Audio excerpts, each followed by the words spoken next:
Hello everyone, আর আশা করি তোমরা সবাই ভালো আছো। আজকে দু বন্ধু মিলে যাবো বাসাপুরে, আর যেতে যেতে রাতের ভিউটা দেখো কতটা সুন্দর, সেই জন্য তোমাদের সঙ্গে একটু শেয়ার করলাম।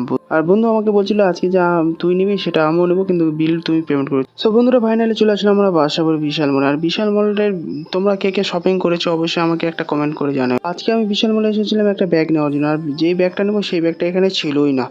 বন্ধুরা, মলে এসে আমার সঙ্গে যাওয়া হয়, মনে হচ্ছে এই কাপড়টা ভালো এটা নেবো, ওই কাপড়টা ভালো ওটা নেবো। তোমাদের সঙ্গে কি সেম জিনিসটা হয়? হলে একটা কমেন্ট করে জানিও। তো ফাইনালি এখানে ব্যাগ পেলাম না, তারপর চলে আসো বিশাল মলের পাশেই ছিল ভিমার্ট। ভিমার্টে এসে এখন ব্যাগগুলো দেখবো ব্যাগগুলো আছে কিনা। তো ভিমার্টে এসে দেখলাম একটা ছেলে আর একটা মেয়ে দাঁড়িয়ে আছে, তাদেরকে ইগনোর করে চলে আসলাম ভিতরে দিয়ে। ভিতরে এসে দেখলাম কি শুধু কাপড় আর কাপড়। আর এখানে না বন্ধুরা, বিশাল মলের থেকে একটু কাপড় সস্তা পাওয়া যায়। আর এখানে তোমরা কে কে শপিং করেছো অবশ্যই কমেন্ট করে জানাও। তারপরে আমরা চলে আসলাম ব্যাগের কাউন্টারে। ব্যাগের কাউন্টারে এসে এখানেও কোনো ব্যাগ খুঁজে পেলাম না।